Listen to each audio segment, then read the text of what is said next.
Hola, ¿cómo están? Bueno, vamos a comenzar con la unidad 1 de la materia de Organización Económica y Productiva del Estado 2. ¿Por qué 2? Porque hubo una 1 en primer año, ¿sí? Que algunos habrán hecho hace mucho, otros habrán hecho hace poco, pero que recorría la Constitución Nacional y la organización económica y productiva del Estado a lo largo de toda la Constitución. La idea es que en esta materia lo que hagamos sea focalizarnos en el Poder Ejecutivo. Por eso la guía de preguntas que les planteé en el PowerPoint que publicamos en el aula virtual tenía que ver estrictamente con el Poder Ejecutivo. Ya recibí un par de trabajos en donde estuve mirando uno de ellos y arranca, parece que fueron al archivo de la materia 1 y allí el primer trabajo práctico que yo les pedía era uno relacionado con los artículos de contenido económico de la Constitución Nacional. Entonces parece que tomaron ese archivo y recorrieron toda la Constitución. Esa no es la idea es concentrarse en el Poder Ejecutivo, ¿sí? De todos modos, no viene mal hacer un pequeño refresh, recordar algunas cosas que planteamos hace tiempo en Organización Económica y Productiva del Estado 1.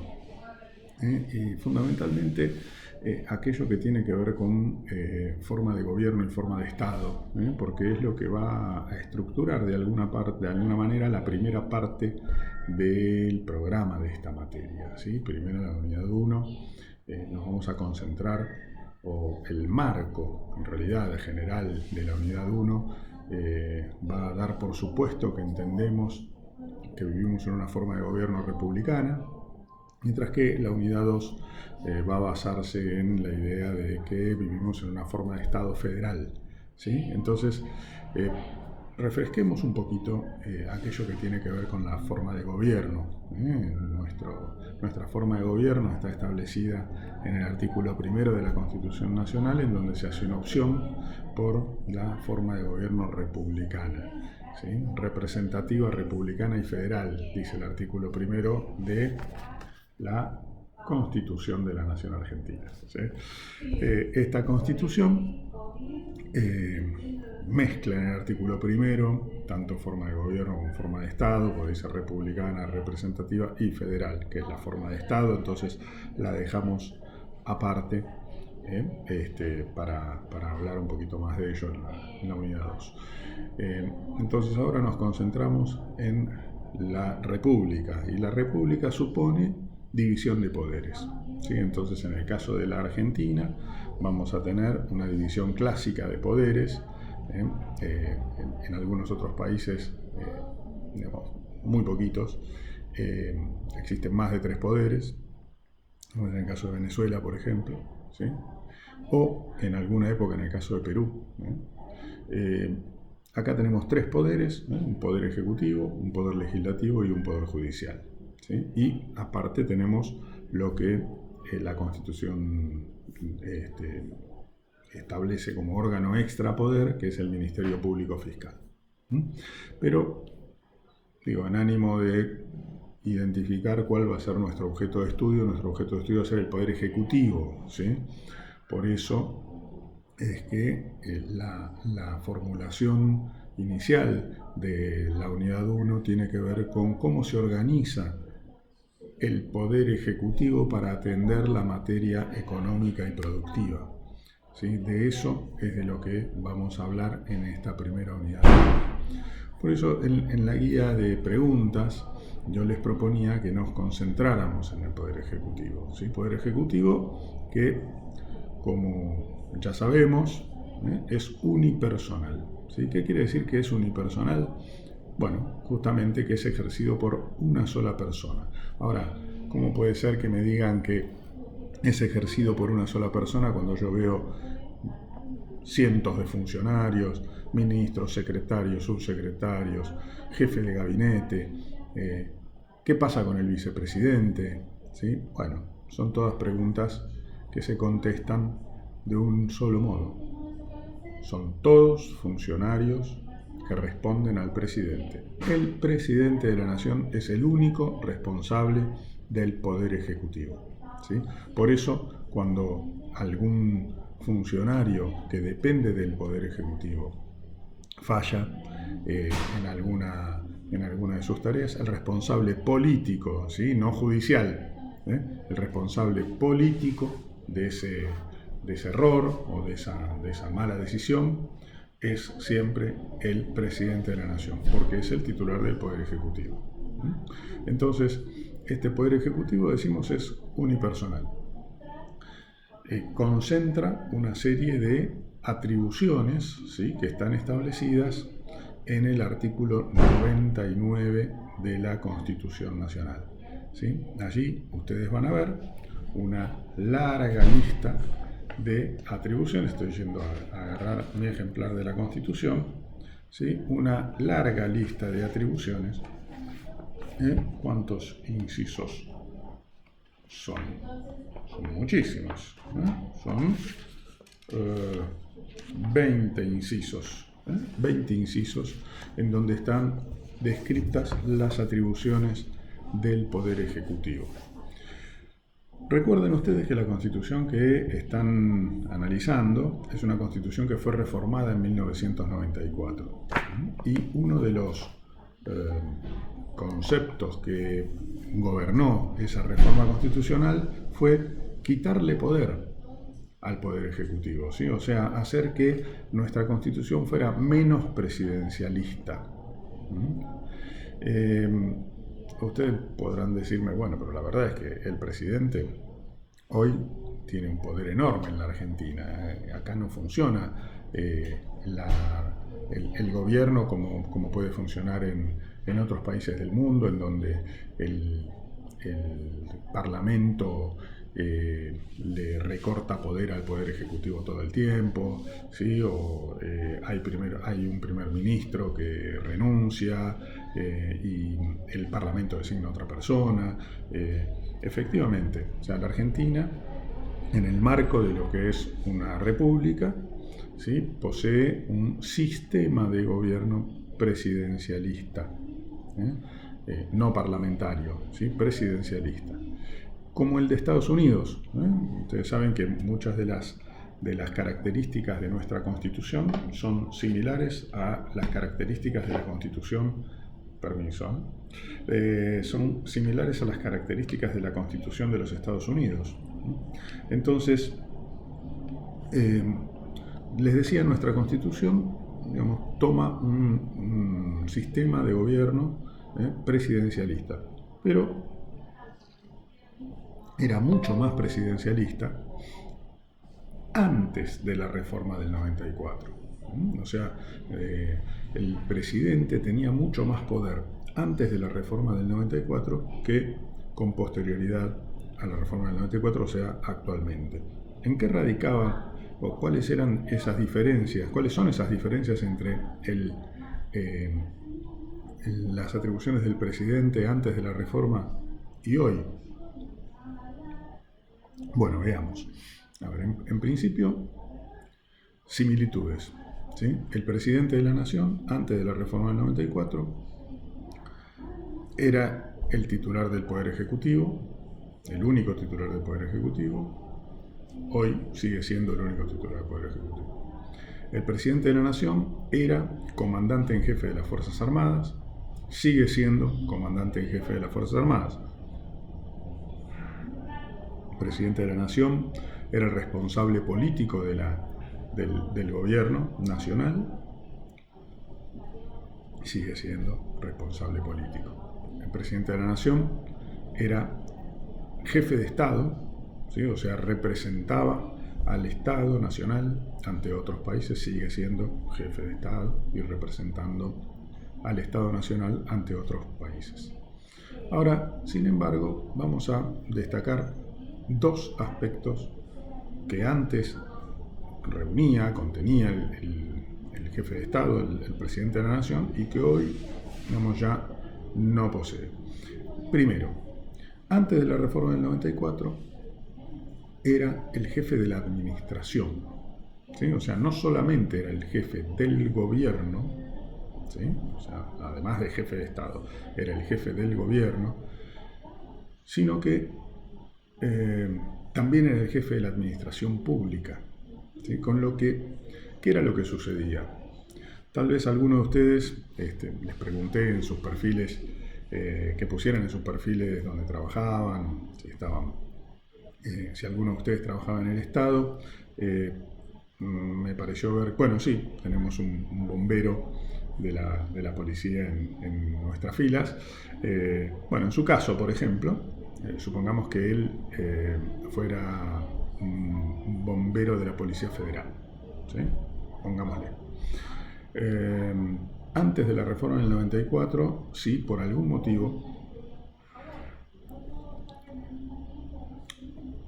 él pedía un pase, por ejemplo, a un organismo o algún otro ente descentralizado que no fuese la Policía Federal, ¿sí? O sea, pedía un pase, por ejemplo, al Ministerio de Salud, ahora está de moda, lamentablemente, pedía un pase al Ministerio de Salud de la Nación, ¿sí? O lo pedían en pase. Ese expediente, que era simplemente que un agente de la administración pasara a reportar en otra área de la administración, lo tenía que firmar el presidente de la Nación, ¿sí? O sea, no lo podía decidir un funcionario de rango menor. O sea que el presidente de la Nación tenía que dedicarse desde a, yo no lo quisiera, declarar la guerra, por ejemplo, o actuar o firmar un decreto de necesidad de urgencia, ¿sí? A firmar el pase de un empleado de la administración pública. O sea, ustedes fíjense, digamos, la disparidad de tareas a las que tenía que abocarse un presidente de la nación, ¿sí? ¿Por qué? Porque el presidente de la nación era el jefe de la administración. Entonces, al ser el jefe de la administración, era la última instancia y, en definitiva, era el que tenía que tomar decisiones, por ejemplo, sobre cuestiones de administración del personal, ¿sí? Esto fue cambiado por la reforma del 94 y hoy el presidente de la nación, el titular del Poder Ejecutivo, no es más el jefe de la administración. ¿Quién es el jefe de la administración entonces? El ministro coordinador o jefe de gabinete, ¿sí? Él es el jefe de la administración. Ahora lo vamos a ver cuando analicemos el artículo siguiente al 99, que es el, sí señor, sí señora, el 100, ¿sí? El artículo 100 es el que establece, por un lado, crea una nueva figura que no existía en la Constitución anterior, que es la del jefe de gabinete de ministros, y le otorga atribuciones, ¿sí? Entonces, si nos fijamos en nuestra Constitución, ¿sí? Allí establece, tendrá a su cargo el despacho de los negocios de la nación, ¿sí? Y la primera atribución que se le establece es ejercer la administración general del país, ¿sí? O sea que el presidente de la nación ha perdido en la reforma del 94 la atribución de ejercer la administración general del país y se concentra en las decisiones de gobierno, mientras que las decisiones de administración las toma el jefe de gabinete, ¿sí? Para terminar con este punto sobre qué otras cosas perdió, digamos, el presidente como atribución, está la de ser el jefe político de la capital federal, ¿sí? Antes de la reforma del 94, el presidente de la nación, además de ser comandante en jefe de las Fuerzas Armadas, de ser titular del Poder Ejecutivo, de ser jefe de Estado, de ser jefe de gobierno y administrador, por tanto, de la administración pública nacional, además de todo eso, también era el jefe político de la capital. Y en virtud de esa atribución que tenía, que era ser jefe político de la capital, designaba al jefe de gobierno de la capital federal, que era un delegado de él, ¿sí? Entonces, por decreto, se designaba a el intendente, se le llamaba, de la capital federal, que era la ciudad de Buenos Aires. ¿Sí? Se daba la paradoja en el país de que la ciudad con mayor cantidad de habitantes de la Argentina era la única que no elegía a su intendente. ¿Sí? O sea, el intendente era elegido por el jefe de gobierno. Esto fue así hasta la reforma del 94, cuando empieza a regir la nueva Constitución Nacional, la Constitución reformada.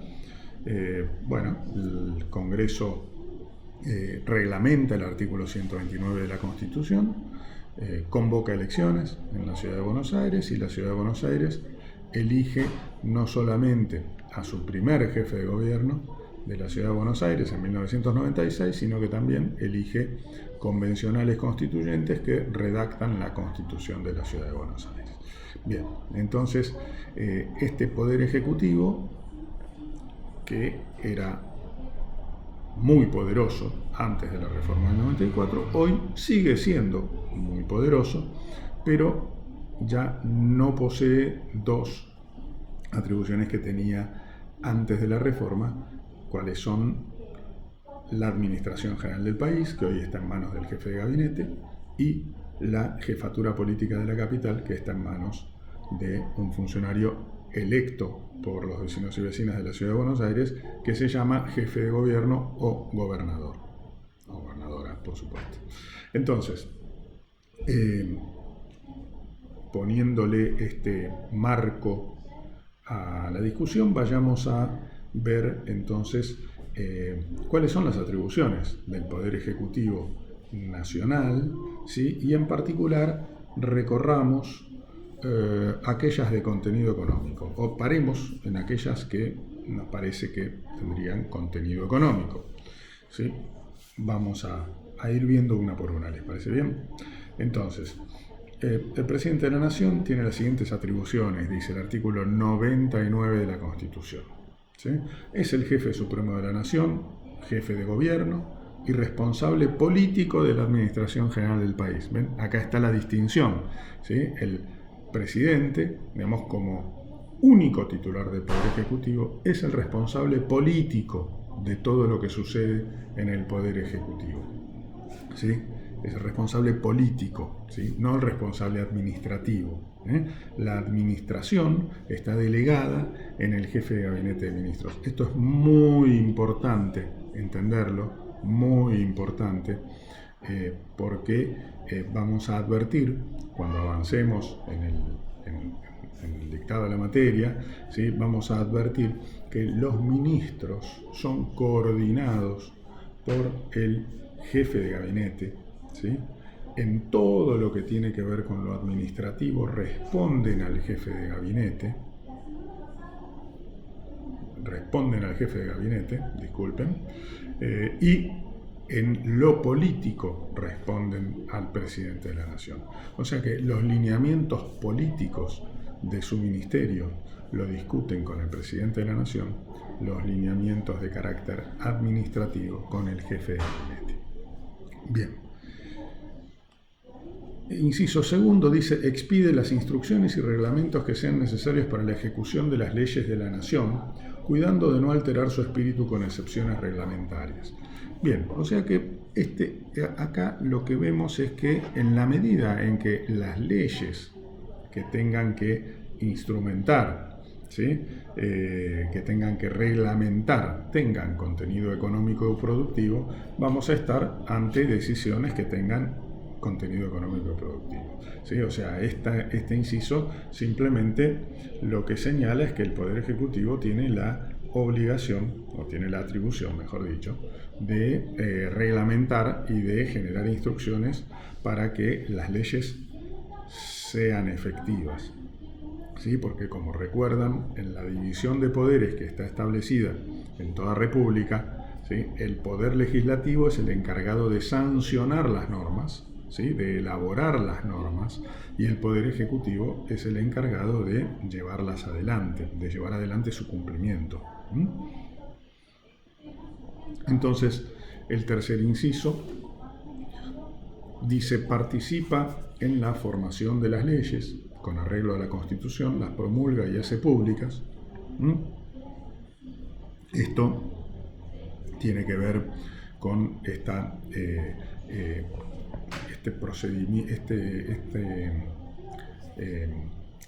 forma de funcionamiento de la elaboración de las normas que está contenido en la Constitución Nacional, que los americanos los norteamericanos mencionan como check and balances, ¿sí? O sea, pesos y contrapesos. ¿Sí? El Poder Legislativo elabora las normas, las sanciona, el Poder Ejecutivo las promulga o las veta.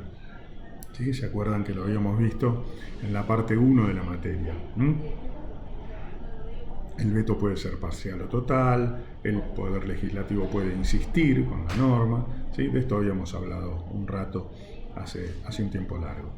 Entonces, el Poder Ejecutivo entonces participa en la elaboración de las normas o bien presentando un proyecto de ley ante el Congreso, ¿sí? O bien promulgando una ley que salió del Congreso, ¿sí? Estamos hablando de leyes, ¿sí? Vamos a ver que también elabora normas en el marco de sus competencias, de sus atribuciones, que se llaman decretos. Bien, y yendo a los decretos, ¿sí? El inciso 3 sigue e incorpora la noción del decreto de necesidad y urgencia, ¿sí? Que lamentablemente, por las circunstancias que estamos viviendo en el país, están siendo bastante utilizados. Dice, el Poder Ejecutivo no podrá en ningún caso, bajo pena de nulidad absoluta e insanable, emitir disposiciones de carácter legislativo. Solamente cuando circunstancias excepcionales hicieran imposible seguir los trámites ordinarios previstos por esta Constitución para la sanción de las leyes, y no se trate de normas que regulen materia penal, tributaria, electoral o el régimen de los partidos políticos, podrá dictar decretos por razones de necesidad y urgencia, los que serán decididos en Acuerdo General de Ministros, que deberán refrendarlos conjuntamente con el Jefe de Gabinete de Ministros. El Jefe de Gabinete de Ministros, personalmente y dentro de los 10 días, someterá la medida en consideración de la Comisión Bicameral Permanente, cuya composición deberá respetar la proporción de las representaciones políticas de cada Cámara. Esta comisión elevará su despacho en un plazo de 10 días al plenario de cada Cámara para su expreso tratamiento, el que de inmediato considerarán las Cámaras. Una ley especial sancionada con la mayoría absoluta de la totalidad de los miembros de cada Cámara regulará el trámite y los alcances de la intervención del Congreso. Bueno, fíjense que hagamos un poquito de historia sobre cómo aparece este tema de los decretos de necesidad y urgencia. Antes de la reforma del 94, esto no estaba en la Constitución Nacional, ¿sí? ¿Qué quiere decir? ¿Que no existían los decretos de necesidad y urgencia? De ninguna manera, por supuesto que existían los decretos de necesidad y urgencia, ¿sí? Simplemente que no estaban regulados. Entonces, ¿cuándo se aplicaba un decreto de necesidad y urgencia? Bueno, en teoría, el presidente firmaba un decreto de necesidad y urgencia, por ejemplo, cuando el Congreso no estaba reunido, en momentos en que no había sesiones ordinarias ni extraordinarias, o cuando había algún tema muy urgente y por algún motivo el Congreso no podía reunirse. O cuando empezaban, los motivos que en teoría justificaban la existencia de alguno de estos decretos. ¿Sí? La cuestión es que en la reforma del 94 se planteó la necesidad de establecer cuáles debían ser las ocasiones o cuál debía ser el procedimiento para sancionar un decreto para establecer un decreto de necesidad de urgencia y qué debía pasar con ese decreto de necesidad de urgencia para que tuviera efectiva validez, ¿sí? Entonces se planteó un mecanismo y se plantearon excepciones, o sea, se plantearon casos en donde de ninguna manera puede sancionarse un decreto de necesidad de urgencia. Por ejemplo, la materia penal, ¿sí? El Poder Ejecutivo bajo ningún aspecto puede, por decreto de necesidad de urgencia, crear un tipo penal o modificar la sanción a una conducta considerada que debe ser penada por el Código Penal argentino. O sea, ninguna ley en materia penal, por ejemplo, no podría instaurarse la pena de muerte por decreto de necesidad y urgencia, ni algún tipo de creación de nuevo delito, ¿sí? Del mismo modo, tampoco se pueden crear impuestos, ¿sí? Por decreto de necesidad y urgencia. Muy importante limitación, ¿sí? Que obviamente tiene contenido económico. Fíjense, leo de nuevo, dice, y no se trate de normas que regulen la materia penal, tributaria, ¿sí? Electoral o del régimen de partidos políticos. Estos dos últimos tienen que ver con que, bueno, no se puede por decreto de necesidad de urgencia cambiar las reglas del juego en materia electoral o en materia de regulación de los partidos políticos, porque afectaría el juego democrático de una manera letal, ¿sí? Pero nos quedamos con esta restricción en materia tributaria. Entonces no se puede por decreto de necesidad de urgencia no solamente crear nuevos impuestos, sino no se puede legislar, normar en materia tributaria en general. O sea, no solamente crear, tampoco suprimir, ¿sí? Tampoco modificar cuestiones que tengan que ver con las atribuciones del Congreso en materia tributaria. Bien, entonces aquí ya tenemos un componente de carácter económico, ¿sí? En el inciso 3 del artículo 99 de atribuciones del Poder Ejecutivo. Vamos al siguiente. Dice, nombra a los magistrados de la Corte Suprema con acuerdo del Senado por 2/3 de sus miembros presentes en sesión pública convocada al efecto, y nombra a los demás jueces de los tribunales federales inferiores en base a una propuesta vinculante interna del Consejo de la Magistratura con acuerdo del Senado en sesión pública en la que se tendrá en cuenta la idoneidad de los candidatos. Bueno, todos procedimientos que tienen que ver con la designación de los magistrados del Poder Judicial, ¿sí? Acá no tenemos contenido económico productivo. Sigue, perdón, el inciso. Dice, un nuevo nombramiento precedido de igual acuerdo será necesario para mantener el cargo cualquiera de los magistrados una vez que cumplan la edad de 75 años. Todos los nombramientos de magistrados cuya edad sea la indicada o mayor se harán por 5 años y podrán ser repetidos indefinidamente por el mismo trámite. Interesante. El inciso 5 puede indultar o conmutar las penas por delitos sujetos a la jurisdicción federal, previo informe del tribunal correspondiente, excepto en los casos de acusación por la Cámara de Diputados. ¿Sí? Hay un problema con la luz. A ver, vamos a cambiar un poquito. Ahí parece que estamos mejor. Bueno, indulto o conmutación de penas no tiene que ver con lo que estamos buscando en este momento. Concede jubilaciones, retiros, licencias y pensiones conforme a las leyes de la nación. Bueno, acá sí. Encontramos, digamos, algo que tiene que ver, digamos, con el sistema previsional argentino. Concede jubilaciones, retiros, licencias y pensiones conforme a las leyes de la nación. Bien, el séptimo habla del, vamos a sobrevolarlo, habla del nombramiento de los embajadores, ministros y encargados de negocios, personal diplomático, y dice, por sí solo nombra y remueve al jefe de gabinete de ministros y a los demás ministros del despacho, los oficiales de su secretaría, los agentes consulares y los empleados cuyo nombramiento no está arreglado de otra forma por esta Constitución. Acá aparece quién designa a los ministros, ¿sí? Quién designa al jefe de gabinete. Pero no solamente quién lo designa, también quién lo remueve. Quien tiene posibilidad de designar, tiene posibilidad de remover, ¿sí? Y no solamente al jefe de gabinete y a los ministros, sino a los empleados cuyo nombramiento no esté reglado de otra forma por esta Constitución. Entonces, aquí aparece esta atribución del titular del Poder Ejecutivo. 8 habla de la apertura de sesiones del Congreso.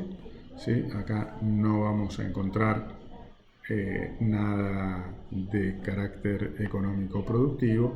El siguiente habla de la prórroga de las sesiones ordinarias del Congreso y la convocatoria a las sesiones extraordinarias. Fíjense, el 10º también establece o nos ayuda a entender esta relación entre presidente y jefe de gabinete, ¿sí? Porque dice que el presidente supervisa el ejercicio de la facultad del jefe de gabinetes de ministros respecto de la recaudación de las rentas de la nación y de su inversión, con arreglo a la ley o presupuesto de gastos nacionales.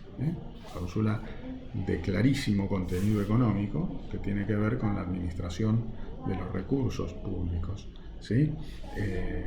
Y del gasto. Está claro, entonces, en este artículo, vamos a ver en el siguiente con mayor claridad cómo funciona, pero que en principio el jefe de gabinete es el que tiene la facultad de administración y el jefe de gobierno y de Estado, en este caso lo mismo, reúne las dos funciones, el presidente de la nación, tiene la facultad de supervisión de lo que hace el jefe de gabinete. ¿Sí? Entonces, importante entender que la facultad de administración está en cabeza del jefe de gabinete de ministros, pero el presidente de la nación, como responsable político, ¿sí?, retiene la facultad de supervisión de lo que hace el jefe de gabinete. Seguimos. El 11 señala, concluye y firma tratados, concordatos y otras negociaciones requeridas para el mantenimiento de buenas relaciones con las organizaciones internacionales y las naciones extranjeras, recibe sus ministros y admite sus cónsules. Bien. Si las negociaciones entonces tuvieran un contenido de carácter económico, entonces aquí estaríamos ante una atribución que tiene contenido económico. 12 dice, es comandante en jefe de todas las Fuerzas Armadas de la Nación, ya lo mencionamos. El 13, provee los empleos militares de la Nación, con acuerdo del Senado, en la concesión de los empleos o grados de oficiales superiores a las Fuerzas Armadas y por sí solo en el campo de batalla. Bueno, a ver, esta cláusula tiene contenido económico en tanto y en cuanto los miembros de las Fuerzas Armadas son empleados públicos, ¿sí? O sea, cobran su salario del presupuesto nacional, son funcionarios públicos y por lo tanto, digamos, la administración y el gobierno de las Fuerzas Armadas, suponen la necesidad de ser atendidas con presupuesto público. El inciso 14 dispone de las Fuerzas Armadas y corre con su organización y distribución según las necesidades de la nación. El 15 declara la guerra y ordena represalias con autorización y aprobación del Congreso. El 16, tema que ha sobrevolado el inicio de estas medidas de excepción que ha planteado el Poder Ejecutivo, declara en estado de sitio uno o varios puntos de la nación en caso de ataque exterior y por un término limitado con acuerdo del Senado. En caso de conmoción interior, que aquellos que planteaban que era necesario instaurar el estado de sitio en estos días argumentaban que estábamos ante un caso de conmoción interior. En caso de conmoción interior, solo tiene esta facultad cuando el Congreso está en receso, porque es atribución que corresponde a este cuerpo. El presidente la ejerce con las limitaciones prescritas en el artículo 23. Fíjense que el Congreso de la Nación no está técnicamente en receso. O sea, si bien no se reúne por motivos sanitarios, pero no está en receso. De hecho, hemos visto por los medios reuniones virtuales de las distintas comisiones del Congreso, informativas, ¿sí? Pero reuniones en sí, digamos, que demuestran que el Congreso no está en receso. De hecho, el periodo de sesiones ordinarias del Congreso comenzó el 1 de marzo, ¿sí? Y no fue interrumpido, ¿sí? Con lo que tampoco podría por sí el presidente decretar el estado de sitio en una circunstancia como esta. Debería decretarlo el Congreso de la Nación. Siguiente inciso 17. Puede pedir al jefe de gabinete de ministros y a los jefes de todos los ramos y departamentos de la administración y por su conducto a los demás empleados los informes que crea convenientes y ellos están obligados a darlos. Bueno. Bien, 18. Puede ausentarse del territorio de la Nación con permiso del Congreso. En el receso de este, solo podrá hacerlo sin licencia por razones justificadas de servicio público. Artículo 19. Puede llenar las vacantes de los empleos que requieran el acuerdo del Senado y que ocurran durante su receso por medio de nombramientos en comisión que expirarán al fin de la próxima legislatura. Fíjense que este es el inciso que le permitió al presidente, por ejemplo, designar en comisión embajadores, ¿sí? El caso del embajador argentino ante los Estados Unidos de América, Jorge Argüello, que asumió rápidamente, más allá de que todavía no había tenido el acuerdo, que después del 1 de marzo, cuando comenzaron las sesiones ordinarias de la legislatura del Congreso de la Nación, fue otorgado, ¿sí? Pero, bueno, las circunstancias que entendía el presidente que existían en la relación con los Estados Unidos de América, sobre todo por el tema de la deuda, lo llevaron a decidir en la designación en comisión del embajador Argüello, utilizando precisamente este inciso que es el 19. El último dice: decreta la intervención federal a una provincia o a la ciudad de Buenos Aires en caso de receso del Congreso y debe convocarlo simultáneamente para su tratamiento. Bien, este es un repaso de las atribuciones del Poder Ejecutivo, intentando pararnos en aquellas en donde vemos que hay contenido de carácter económico o productivo, ¿sí? Vamos a ver la figura del ministro coordinador o jefe de gabinete, ¿sí?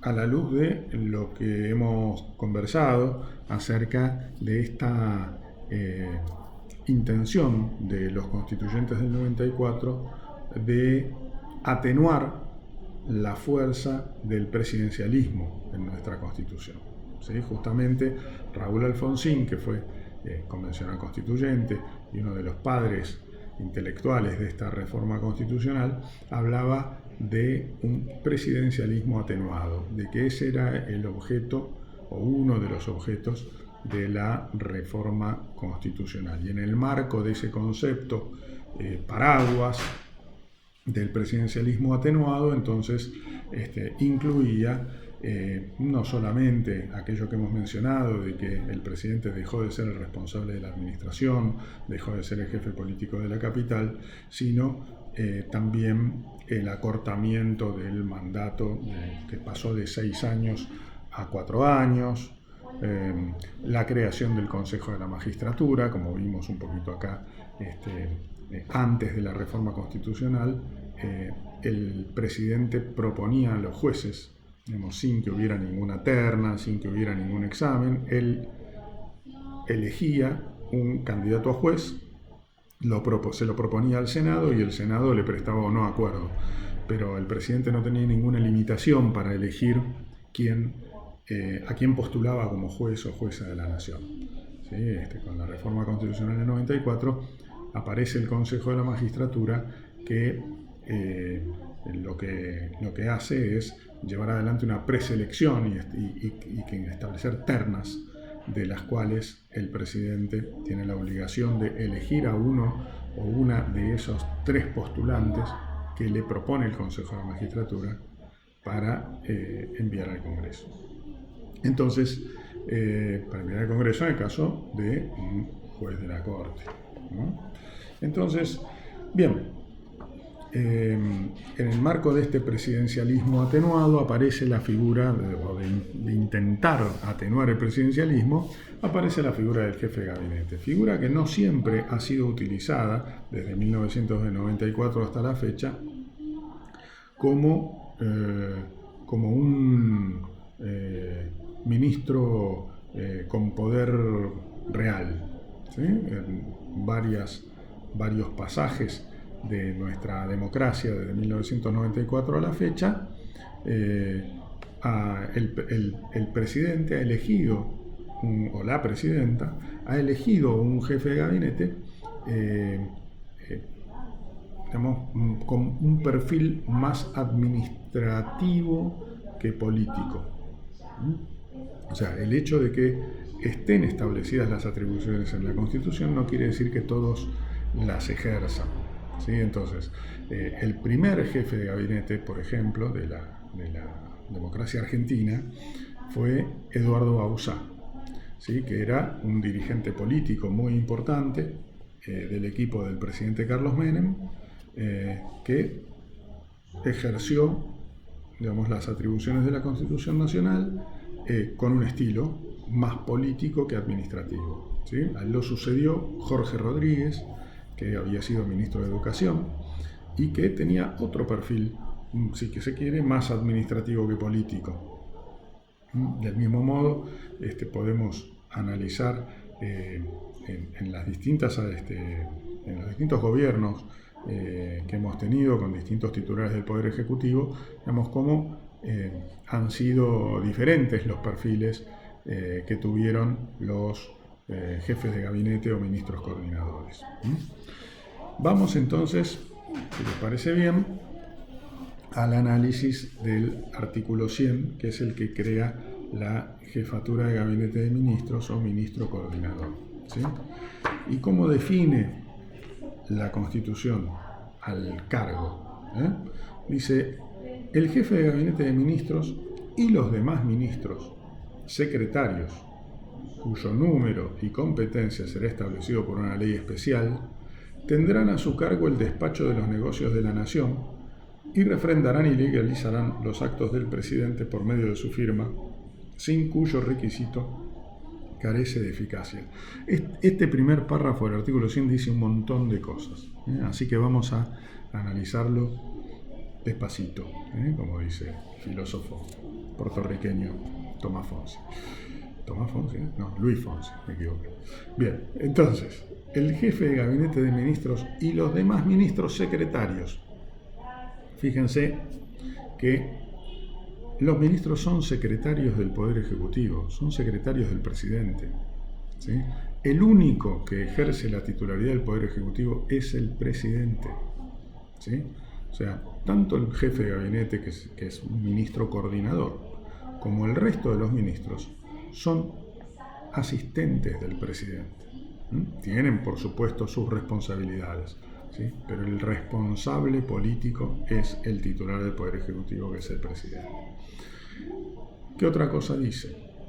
Dice que la cantidad de ministerios va a ser establecida por una ley especial. ¿Qué ley? La ley de ministerios, ¿sí? Tanto el número, la cantidad de ministerios, como la competencia de cada ministerio, ¿sí? ¿Qué pasa con esta ley? Por lo general, gracias a la vigencia de la Constitución, gracias a Dios, pero Dios no tiene que ver con todo o no tiene que ver con nada, según lo que cada uno crea, digamos, pero gracias a la vigencia de la Constitución, ¿sí? Nuestros presidentes asumen el 10 de diciembre. Entonces, no se encuentra el Congreso reunido el 10 de diciembre, ¿sí? Por lo tanto, la ley de ministerios suele ser reemplazada por un decreto de necesidad y urgencia, ¿sí? ¿Por qué? Porque el presidente necesita organizar su gabinete, necesita establecer qué competencia va a tener cada ministro, ¿sí? Necesita organizar su equipo. Entonces, esa norma suele salir con forma de decreto de necesidad y urgencia. ¿Por qué? Porque el Congreso está en receso y es urgente y necesario para el presidente armar su equipo y comenzar a gobernar, ¿sí? Por supuesto que, de acuerdo a lo que señala la propia Constitución, ese decreto de necesidad de urgencia tiene que ser enviado al Congreso y el Congreso, cuando empieza a sesionar, tiene que ratificarlo, ¿sí? Cosa que usualmente ocurre. Entonces, la cantidad de ministerios, ¿sí?, no está establecida en la Constitución. Durante muchísimo tiempo hubo 8 ministerios nada más en el Poder Ejecutivo. Eso, digamos, cambió y hoy, digamos, tenemos 21 ministerios. El gobierno anterior tuvo 23 ministerios, después redujo a 12. El número es variable, está establecido y se establece en la ley de ministerios o en el decreto de necesidad de urgencia que la reemplaza. Y en ese decreto o en esa ley no solamente está el número, obviamente está la denominación también. Ustedes tienen la denominación actual de los ministerios en el PowerPoint que les preparé, y obviamente también en la página www.argentina.gov.ar, en el mapa del Estado, sino que también está la competencia de cada uno de los ministerios. ¿Qué es la competencia? Aquello que les compete. O sea, la competencia es no solamente una atribución, sino que es también aquello que debe hacer cada ministerio. No es solo lo que puede hacer, sino lo que debe hacer, ¿sí? Entonces, la ley de ministerios, o el decreto que lo reemplaza, establece la cantidad de los ministerios y a qué se dedica cada uno. Seguimos entonces.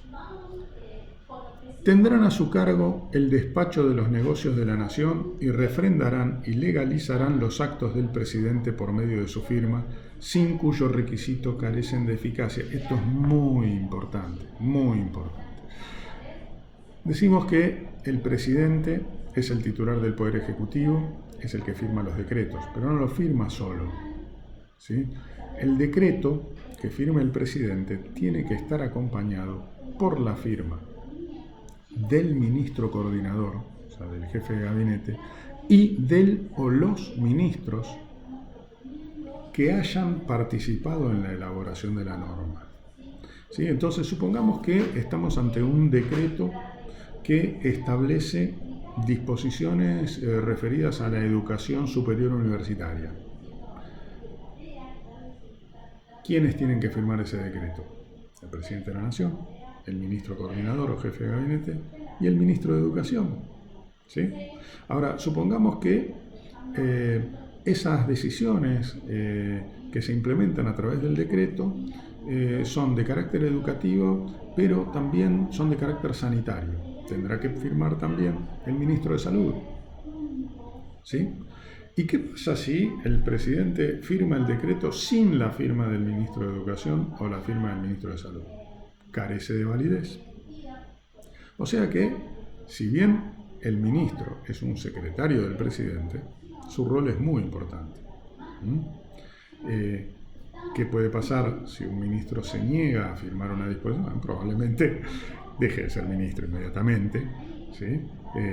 Pero bueno, eso supone una decisión política muy importante, que, bueno, hará que el presidente evalúe con profundidad la norma que él quiere firmar, estando su ministro o su ministra en desacuerdo con ello. Ahora, fíjense, vuelvo un poquito atrás, vuelvo al inciso tercero, que era el que, del artículo 99, que era el que hablaba de los decretos de necesidad y urgencia. Y fíjense que en el caso de los decretos de necesidad y urgencia, son todos los ministros los que tienen que firmar ese decreto, no importa de qué se trate el decreto. Les vuelvo a leer. Dice, perdón que no lo encuentro, acá está. Dice, el Poder Ejecutivo podrá dictar decretos por razones de necesidad y urgencia, los que serán decididos en acuerdo general de ministros, que deberán refrendarlos conjuntamente con el jefe de gabinete de ministros. O sea, cuando ustedes ven un decreto de necesidad y urgencia, ese decreto de necesidad de urgencia, para que sea válido, tiene que tener la firma de todos los ministros, incluido, por supuesto, el jefe de gabinete. ¿Sí? O sea que, si el decreto de necesidad de urgencia fuera, a ver, tomemos como ejemplo, la cuarentena, la implementación de la cuarentena, ese decreto, si no hubiese sido un decreto de necesidad de urgencia, solo hubiera requerido la firma del ministro de Salud, de la ministra de Seguridad probablemente, ¿sí?, del ministro de Educación, de los ministros o ministras que están directamente involucrados con las consecuencias, de alguna manera, del ministro de Economía o de Desarrollo Productivo.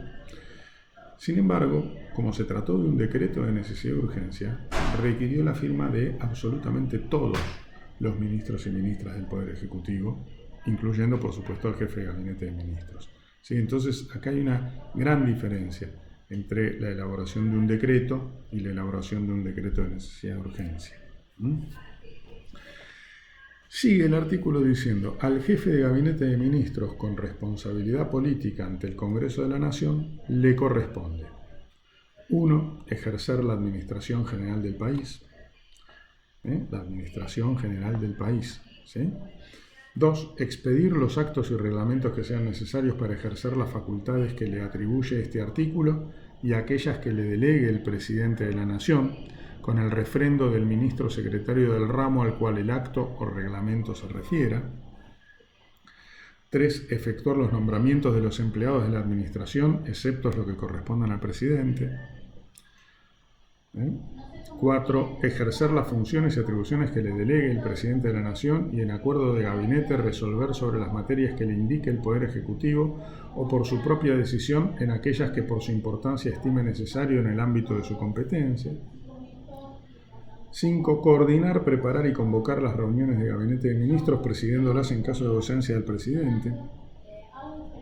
6. Enviar al Congreso los proyectos de ley de ministerios y de presupuesto nacional, previo tratamiento en acuerdo de gabinete y aprobación del Poder Ejecutivo. Es el que envía al Congreso la ley de presupuesto, ¿sí?, previa aprobación por parte del presidente, obviamente. Fíjense esta atribución que sigue: hacer recaudar las rentas de la nación y ejecutar la ley de presupuesto. O sea, es el que recauda y gasta. ¿Sí? Típica función administrativa. Refrendar los decretos reglamentarios de las leyes, los decretos que dispongan la prórroga de las sesiones ordinarias del Congreso o la convocatoria de sesiones extraordinarias y los mensajes del presidente que promuevan la iniciativa legislativa, o sea, los proyectos de ley que presenta el presidente. Concurrir a las sesiones del Congreso y participar en sus debates, pero no votar, obviamente, no puede votar porque no es legislador. Una vez que se inicien las sesiones ordinarias del Congreso, presentar junto a los restantes ministros una memoria detallada del Estado de la Nación en lo relativo a los negocios de los respectivos departamentos. Producir los informes y explicaciones verbales o escritos que cualquiera de las cámaras solicite al Poder Ejecutivo. Refrendar los decretos que ejercen facultades delegadas por el Congreso, los que estarán sujetos al control de la Comisión Bicameral Permanente.